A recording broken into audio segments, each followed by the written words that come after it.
Every year, college basketball stars break out in their second season. Which players will be taking that sophomore leap on a new club in 2024-25?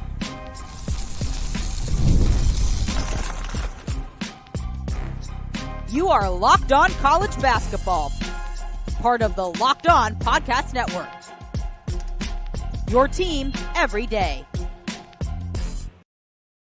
What's up, folks? Happy Tuesday, and welcome into the Locked On College Basketball Podcast, a daily national college hoop show, part of the Locked On Podcast Network, your team every day. I'm your host for today, Andy Patton. You're joining us at the place to get your college basketball content Monday through Friday, 5 days a week, 52 weeks out of the year. We are here for you every day. I want to give a special shout out to those of you who are with us every single day, the everyday listeners, as well as those of you who have joined our Discord channel. If you have not done so yet, it is free to join. There's a link in the show notes. Click that link. Come hang out with us talking college hoops 24/7. Today's episode of Locked On College Basketball is brought to you by FanDuel. Make every moment more. It's the dog days of summer. The sports are not sporting like we want them to, but this summer, FanDuel is hooking up all customers with a boost or a bonus daily. That's right. There's something for everyone every day, all summer long. So visit FanDuel.com to get started. All right, folks, roadmap for today's episode, pretty straightforward. We're talking about 10 different rising sophomores in college basketball who we expect to take a sophomore leap. The development that we often see between a freshman year and a sophomore year in many cases can be tremendous. And we're going to talk about a handful of players who we expect to take that leap. Now, the caveat here is that every one of the players we're talking about today transferred to a new school this year. So we're not going to talk about a Kwame Evans at Oregon. We're not going to talk about, there's a handful of other examples we could use here. Xavier Booker, Cohen Carr at Michigan State, for example. We're not focused on players who are staying at their school. Maybe that'll be a separate episode another time here in the offseason. But want to focus instead on players who are at a new school. And in the first segment, we're going to talk about the Kentucky trio. 3 players who were on Kentucky's roster last year, entering their sophomore year. 2 of them still with Coach Calipari, one of them going to Ohio State. We'll talk about those 3. We'll talk about a handful of other players in the second segment. And then we'll close out with some more unheralded guys who maybe weren't necessarily top 15, top 20, top 25 prospects in that 2023 class, but rather guys who weren't necessarily on that radar, but who might take a big leap here in their second collegiate season. All right, let's start with the Kentucky guys. And again, we're trying to talk breakout candidates. This will be my last caveat before we get into the conversation here. We're talking about guys who haven't already kind of had that breakout. I consider JT Toppin, who's going from New Mexico to Texas Tech. I think he's going to kind of make himself a more national name than he did at New Mexico, but I struggled to put him here because he averaged 13-9 last year at New Mexico. That's already kind of a breakout. He sort of had a freshman year breakout. So players in that ilk aren't really being considered. Very few of these guys had particularly productive freshman seasons. In fact, the player arguably, at least at the high major level, who had the most productive season out of anybody on this list is the first player we're going to talk about, and that's DJ Wagner. DJ Wagner, of course, one of 2 freshmen to transfer from Kentucky to Arkansas for their sophomore year, following Coach Calipari. Wagner was ranked 6th in the 2023 recruiting class at 24/7 Sports, was considered a near lock to be a one-and-done caliber player. Everybody expected he was one and done. He's always wanted to play for Coach Calipari. His father played for Coach Calipari, and things just didn't really go all that great for Wagner as a freshman at Kentucky. He was outplayed by the 2 backup guards on that roster, Reed Sheppard and Rob Dillingham, who are both in the NBA. Sheppard had a tremendous summer league. Rob Dillingham finished it up with 25 points, 12 assists in his last game for the Minnesota Timberwolves. Both those guys were better than Wagner last year, and Calipari was slow to change his starting lineup. He never did. He never changed his starting lineup. Wagner was kind of entrenched in that spot. He averaged 10 points, 2 boards, about 3.5 assists, shot under 30% from 3, played about 26 minutes a game. Now he transfers to Arkansas, and he's expected to once again step into a starting role for Calipari. He's going to play alongside John L. Davis, so he'll have a veteran, really strong veteran guard next to him, much like he did last year in Antonio Reeves. This is a talented Arkansas roster, and I think Wagner is going to get every opportunity to be their lead guard, their facilitator, their starting point guard. He'll face competition from Boogie Fland, an incoming freshman into that group. But ultimately, I think Calipari's really counting on Wagner to take that leap as a sophomore. This Arkansas roster is built sort of depending on that. They can adjust. If Wagner struggles, they can move Davis to the 1. They can have Fland or Knox or somebody else kind of step into the 2 role. Adu Thiero can play the 3. They got enough bigs. We'll talk about one in a second to make that work. But this team's ceiling depends a lot on DJ Wagner. And I think if Coach Calipari was really worried he wasn't going to be able to take that leap, they probably would have gotten some more guard depth in the portal. Of course, Calipari was really he rode DJ Wagner last year and it didn't work. So we'll see if they end up falling for the same trap again, or if Wagner can take that leap and be a highly productive player in the SEC as a sophomore with the Razorbacks. Same theme, slightly different conversation with Zvonimir Ivisic, the big man from Croatia, who played at Kentucky last year. Only played 15 games last year for Calipari because of some NCAA issues. They finally got him eligible in the middle of the season. He played those 15 games, 5.5 points, 3.5 boards, 1.3 blocks. Incredibly efficient player. Last year, he shot 66% on 2s, 37.5% from 3. Obviously, the volume was not very big because he only scored 5.5 points a game, and it was only 15 games. So that'll probably level out a little bit over the course of a full season, but still a highly productive player. The things that you wanted to see from Ivisic, you wanted to see him be a shot blocker and a 3-point shooter. He did both of those things. 1.3 blocks in a small role last year, and 37.5% from 3. That is what you want to see. Now he comes to Arkansas, and the question is exactly what is his role going to be? Because this Arkansas team brought Jonas Adu in via the transfer portal from Tennessee. He's not here to not start. Adu's going to start. He's going to play a big role for Calipari's team, an anchor on the block. You also get back Trevin Brazil, kind of an unexpected return, I think, for John Calipari, the only player returning to this Arkansas roster. He hit the transfer portal. He declared for the NBA draft. He stayed in the draft process until the very bitter end, decided to pull his name out of the draft process. A very talented player who's undergone injuries over the last couple of years, which has kind of dimmed his star a little bit with regards to NBA draft profile. But he's back. He's probably going to play the 4. I think Adu Thiero is going to play the 3. I think Brazil plays the 4. I think Adu plays the 5. So I think Zvonimir Ivisic, Big Z, I think he's coming off the bench. There are ways they could alter things and not have him come off the bench. Probably would be Brazil sliding down to the 3, Ivisic being the 4, Adu at the 5, and Thiero coming off the bench. You could start Thiero at the 2, I suppose, and start Davis at the 1 and have Wagner come off the bench. I don't think that's going to happen. I think ultimately Big Z's coming off the bench.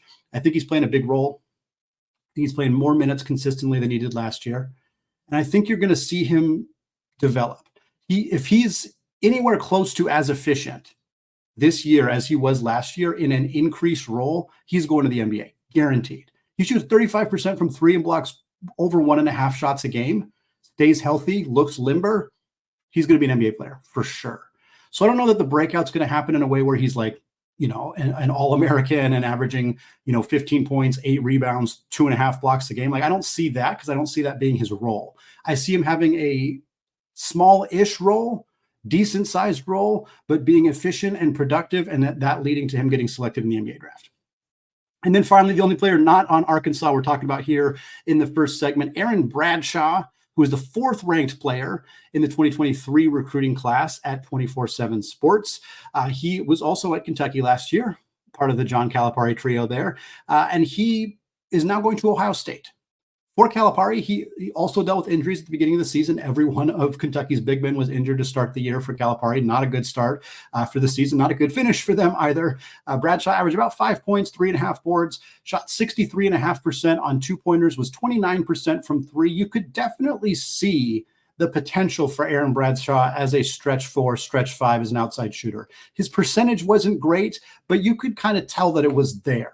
I think there was some role continuity or role questions with him. Ivisic coming back in the middle of the year, I think, threw them off a little bit. John Calipari also was just weird with his rotations and lineups, so I think it was inconsistent, and I think that caused some frustration. I think that led to some of his challenges that he ran into last year, but I expect him to have a pretty big role at Ohio State. Jake Diebler takes over as the head coach there for Chris Holtmann, who goes to DePaul, brings in a handful of players. We're actually going to talk about another one here momentarily, but I think this is a team that lost a lot of their front court in the transfer portal or to graduation. They bring in a couple of really young guys, and I think they're kind of going to let these two players really duke it out and compete. So we're actually going to talk a little bit more about Bradshaw's role in the context of what it means for another player, one of two rising sophomores who left Duke this last offseason, who could break out somewhere else. We're going to talk about Sean Stewart. We're going to talk about the other player who stayed in the ACC, all coming up in just a second. But first, I want to tell you all about today's sponsor, FanDuel. I love sports. You love sports. That's why we're listening to a college basketball podcast in July. I love sports so much, I don't ever want them to stop. But it's the dog days of summer. MLB is still going. We do got the Olympics coming up, which helps. But ultimately, the sports just aren't sportsing like we want them to. And FanDuel, they let me keep the sports going whenever I want. All I have to do is open up the app and dream up bets anytime that I'm in the mood. And this summer, FanDuel is hooking up all their customers with a boost or a bonus daily. That's right. There's something for everyone every day, all summer long. And if you are all in on watching the Olympics, watching Team USA with a vested interest on the men's basketball side, the Team USA squad has minus 400 odds to take home that gold. I know they went 5-0 in their scrimmages, but they looked a little tenuous. So if you're maybe feeling somebody else, Canada is next at plus 1,000. France, led by Victor Wembanyama and Rudy Gobert, they are third, tied with Serbia and the Nikola Jokic squad there. They both have plus 1,500 odds to take home that gold. So head over to FanDuel.com and start making the most out of your summer. FanDuel, an official sports betting partner of Major League Baseball. All right, folks, still continuing our conversation here, talking sophomore breakout candidates. And folks, if you want to learn more about Kentucky's roster, what they got going on in the post-Calipari era, you want to learn more about Arkansas and then the players they got coming over from Kentucky, as well as some of the other players on that roster, check out Locked On Kentucky, Locked On Arkansas, or Locked On Razorbacks, John Neighbors, fantastic job with that show. Lance Daw, friend of the program, does a great job with Locked On Kentucky. We're also about to talk about a pair of former Duke stars. If you want to learn more about Duke's incoming freshman class, Locked On Blue Devils, JJ Jackson, excellent show as well. So we're talking Sean Stewart here to kick off the second segment because he is also going to Ohio State. He is now teammates with Aaron Bradshaw. Bradshaw, again, was the fourth-ranked player in the 2023 class using 247 Sports. Sean Stewart was 17th. He never really got a significant run for Duke. He played 33 games for the Blue Devils, so he was in pretty much every contest for John Shire's club. Played about 8 minutes a game, but only averaged 2.5 points, a little over 3 boards, shot 57% on 2-pointers, did not attempt any threes, was only 53.5% from the free throw line. And now Stewart and Bradshaw get to compete. They get to compete for minutes in the front court for Ohio State. The best case scenario, if you're a Buckeyes fan, is that both these guys reach the potential. They were top 20 prospects for a reason. Bradshaw was a top 5 prospect for a reason. And the skill sets could match up here. Stewart's not a floor spacer, but Bradshaw is. And if he can potentially be more of a floor spacer, Stewart's more of a low post scorer in that regard. Defensively, Bradshaw's more of a shot blocker. I think Stewart could be kind of an enforcer type defender. I think there's a way that these two could coexist, playing a lot of minutes together. We're also talking about two guys who didn't play a lot last year, who didn't live up to the expectation.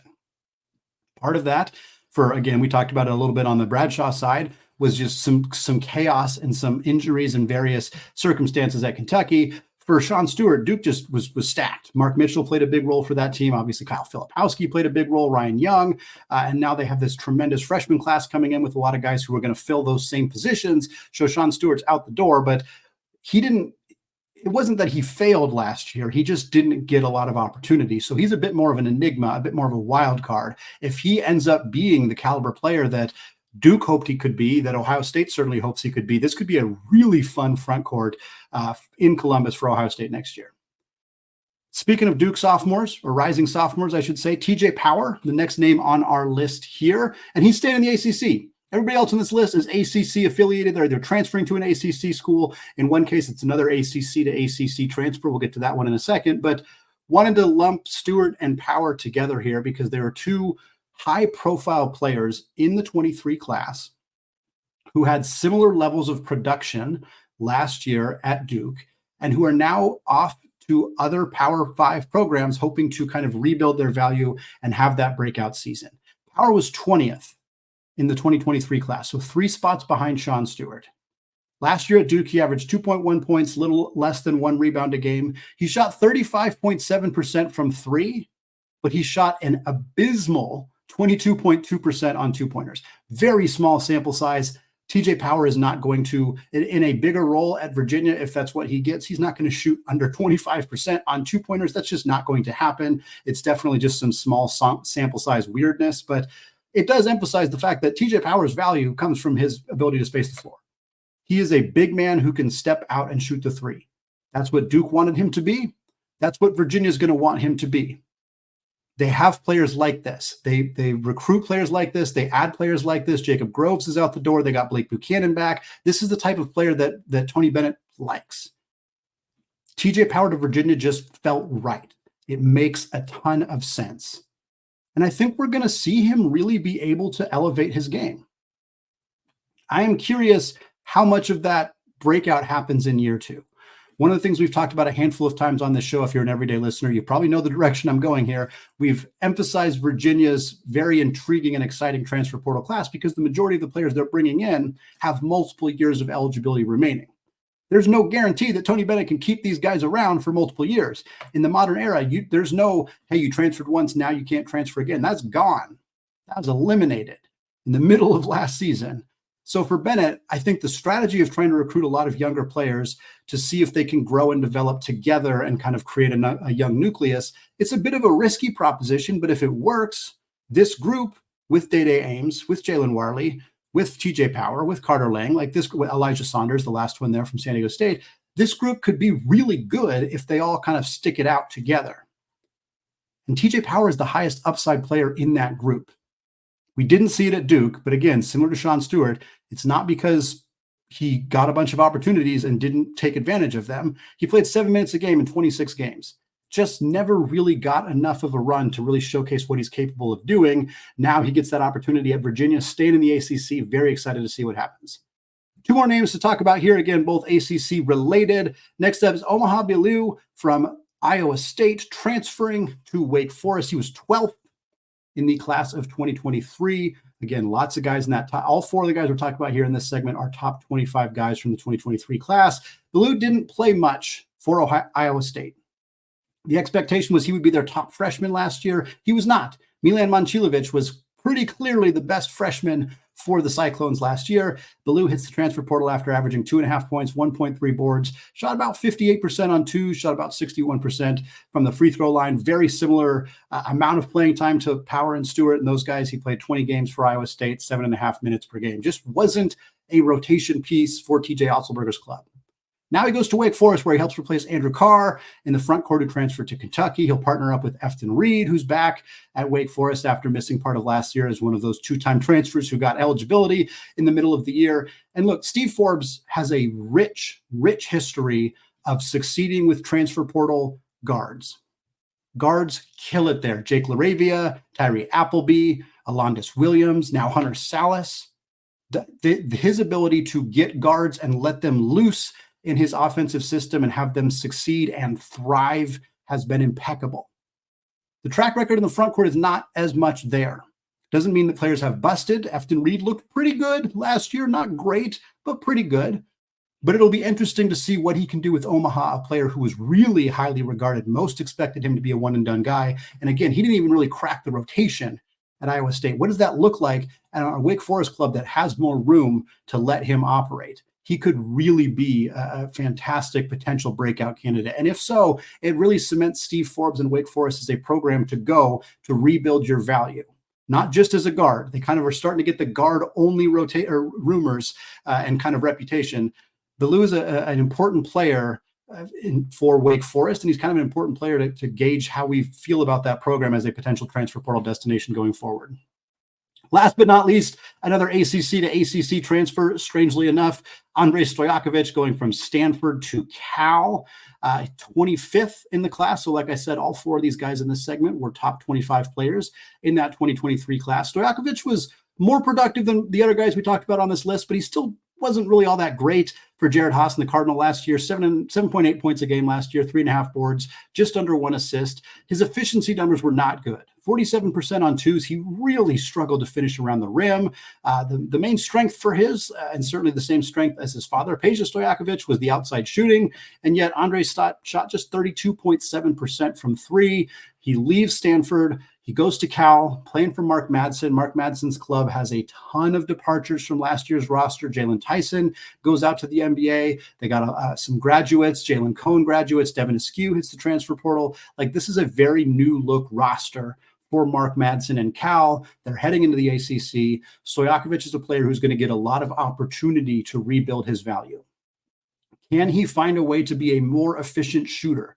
He doesn't need to be 42, 44% necessarily, but if he's 37% from three, he's a big wing. He's got the requisite size to be an NBA player. If he can showcase the three-point shooting ability is there, if he could be more efficient finishing around the rim, improve defensively, that's a tall ask for him to be able to do those things, but the profile is there. The skill set is there. Mark Madsen has done good things with transfers. They have had success. Jalen Tyson is a very good example, a ball-dominant player who really thrived and looked great in the Summer League. Can Mark Madsen do it again with Andre Stojakovic? That's going to be one of the most intriguing things to watch going into this ACC season. Well, folks, let's talk about some less heralded transfers. We're going to talk about a guy who didn't even play last year, but he was a top 50 recruit in the 2023 class, and now he's going to potentially shock some people in the Big Ten this season. More on him and a few others coming up in just a second. All right, folks, segment 3, still Andy Patton here, still locked on college basketball. And folks, we're still talking about sophomore transfer breakouts heading into next season. We talked about the three sophomores who played at Kentucky as freshmen last year, 2 at Arkansas, 1 at Ohio State. We talked about another big at Ohio State in Sean Stewart, as well as T.J. Power, another Duke transfer. Talked about a couple other guys who are going into the ACC. Now we're rounding it out. Wasn't intentional. All 3 of these players that we're talking about do have connections to the Big Ten. It was not planned, but it is a part of the conversation here. I kind of wanted to pick some less heralded guys. One guy who's just inside the top 50 but didn't play last year. One guy who was not ranked but had a really good season at the mid-major level. And then one international player who is a transfer down who I think might have a lot of success next year. We'll start with Wesley Yates III. Wesley Yates transferring from Washington to USC. Again, we made the joke of the Stanford-Cal transfer. This is a Big Ten to Big Ten transfer between the Huskies and the Trojans here. Yates was the 46th ranked player in the 2023 recruiting class, and he did not play last year. He suffered a knee injury, tried to come back in the middle of the year, just ultimately wasn't able to do it. So he spent his first and only season on Montlake with Washington, sitting on the bench, didn't get a chance to play. Not sure how much he would have played. UW was really, really grad transfer senior heavy last year with Paul Mulcahy, with Severe Wheeler, with Anthony Holland, with Keon Brooks. Like, that was a deep backcourt with a lot of veteran guys, but all those guys are out of eligibility. So I think UW really could have used Wesley Yates coming into his sophomore year, or I guess we're calling this a sophomore breakout. Wesley Yates is a redshirt freshman. I think it's important to acknowledge that, but for the sake of continuity in this argument, we're gonna call him a sophomore. But for him, he would have been a big piece at UW. They bring in Zoom Diallo in the recruiting class. They have some freshmen or some transfers coming in, but instead he opts to go to USC to go play for Eric Musselman. Tons of new players joining that roster. They got Desmond Claude from Xavier. They got Bryce Pope from UC San Diego. They got a bunch of other players. It's a huge transfer portal class. I believe 11 total transfers coming to USC. This is what Eric Musselman does. And we kind of questioned it last year when it was like, how on earth is he continuing to bring in guard after guard after guard? Tremont Mark, Keon Menefield, Caleb Battle, Devo Davis. Like, they kept adding guards and guards. Layden Blocker, who's a player we didn't mention on this list, but could be in the conversation as he transfers to DePaul. Regardless, it seems like Eric Musselman's kind of done the same thing again. He's recruiting multiple different players at the same positions. I'm not sure how it's all going to shake out at USC. I'd be lying if I told you confidently I know what Wesley Yates' role is going to look like next year. I have no idea, but I know he's very talented. I watched a lot of highlights of him in high school. I know that he would have been a really big piece for for Washington. I think he has the potential to be an impact player right away for USC. I doubt he starts. I think, Desmond Claude and Bryce Pope, as I mentioned, those two guys are probably your starting guards. They got Clark Slashert coming over from Penn. They got a couple other guys who I think are going to fit into that backcourt. But I think Yates is, assuming healthy, he's going to play a pretty big role for this team. And I wouldn't be surprised if as the year goes on, we start to see him get more and more and more playing time and potentially carve out a spot where maybe he breaks out. He has his mini breakout this year and breaks out fully as a academic junior, as a redshirt sophomore in his third season. Well, we talked Washington a little bit, so we'll stick on the Washington train. This is a player they're adding, Tyler Harris, joining the Washington Huskies from the Portland Pilots, staying in that beautiful purple color, just heading up I-5 from Portland to Seattle to play for the Huskies. Tyler Harris was not ranked in the class. He was an incredibly unheralded, unknown player. With all respect to my former employer, the Portland Pilots, and Coach Shante Leggins, who I really like. If they're recruiting guys straight out of high school, they probably weren't ranked. They're not recruiting a lot of top 100, top 150 caliber guys.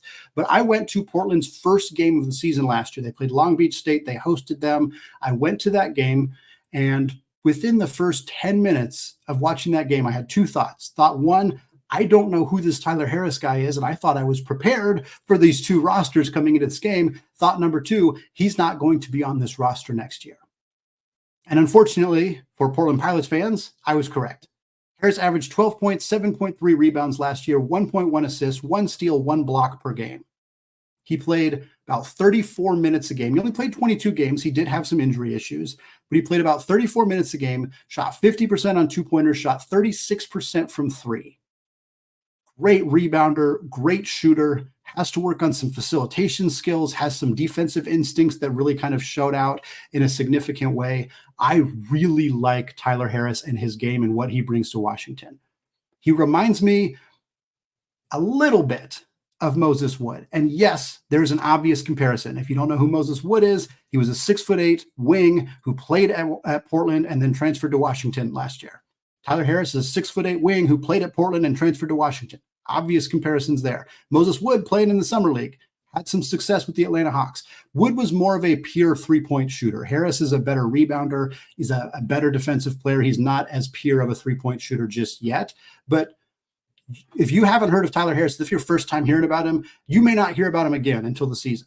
Unless you are a diehard Washington fan, in which case check out Locked On Huskies. Roman Tomashoff, my boy, known Roman for many years, fantastic podcast host. Go check out Locked On Huskies if you haven't yet. But you're probably not going to hear much about Tyler Harris anywhere else. But in December or in January, I have a feeling you're going to start hearing a lot about Tyler Harris. Bookmark it if you haven't yet. Final player here, the only transfer down that we're talking about here. And this is a category that we'll talk about more on the show. It's one of my favorite categories to talk about. Everybody talks about the mid-major players transferring up to the high major and having success. And we've seen that story every single year. Dalton Connect is a great example, but Mark Sears was a transfer up. There's many others who fall into that category. But every year there's a couple guys who transfer down. I don't love that phrase, but it's what we're going to use for purposes of conversation, who transfer from a high major to a mid-major program and thrive because they didn't get the opportunity at the high major, and now that they're getting it, they're succeeding. Brandon Pajemski is probably the most notable example. Transfers from Illinois, goes to Santa Clara, dominates. Santa Clara did it again the next year with Adama Alpha Ball. Transfers from Arizona, comes to Santa Clara, would have been a draft pick this year, most likely decided to return to school instead, and will be with the Broncos again, where they'll face LMU and Jan Vide, who is the player I want to talk about here. Jan Vide played last year at UCLA, was one of many international stars on that team, and UCLA, as we know, they did not have the year they wanted to have last year. Ademara did not step up to be that guy. Berke Bayak-Tunsil did not step up to be that guy. He transferred to Nebraska. Could have been on this list as well. A player I'm intrigued to see what he does in a potentially different role with the Cornhuskers. Ademara still at UCLA. We'll see if he can kind of develop. Elaine Fiblil went back to France, done playing in college basketball. Jan Vide is the other one, and he transferred to LMU. And I'm very intrigued what will happen to Vide at LMU, because I think Coach Stan Johnson's going to give him the keys. They're going to let him go to work. They also brought in Javon Porter in the transfer portal from Pepperdine. This is a talented LMU roster. They got some key pieces back. They also lost some key pieces in the portal, including what was effectively a trade of Dominic Harris going from LMU to UCLA and Jan Vide coming down. Vide averaged 2 points, 1 board, 36% on twos last year. Only took 3 3-pointers, made 2 of them. Played about 7 minutes a game. I expect Jan Vide to be I expect him to be an all-WCC player next year. I think he will be a starter for LMU. I think there's a real chance he leads that team in scoring, or it's him and Porter in that conversation. And he's an all-WCC first or second teamer next season. I think he's that good. And I think we're starting to see, Santa Clara has done most of it. We're starting to see the WCC in particular be a conference where you can have those guys kind of who don't get the playing time they want or expect or feel they deserve at the high major level. They transfer down to the WCC, get an opportunity to face Gonzaga and St. Mary's and play some really quality opponents. And we're starting to see players more and more start to do that. And I think Vide is going to be the next success story for that conference into this next season. It's going to wrap it up for me today here on the Locked On College Basketball Podcast. Folks, thank you so much for making this show your first listen or your first watch of the day. Isaac and Leaf Tulane will be back on Wednesday for another show, continuing to talk about everything we're covering here. We're talking Olympics, we're talking recruiting, we're doing some team preview stuff, transfer portal, everything that we got here going on Locked On College Basketball. Stick with us here as we get into the end of July, the start of the Olympic season. I'm so excited to get a chance to be watching some real basketball here very soon. Thanks again for listening, folks. Apologies to the Lawyer family. Let's go Wildcats. Talked about them quite a bit today. And until next time, peace out.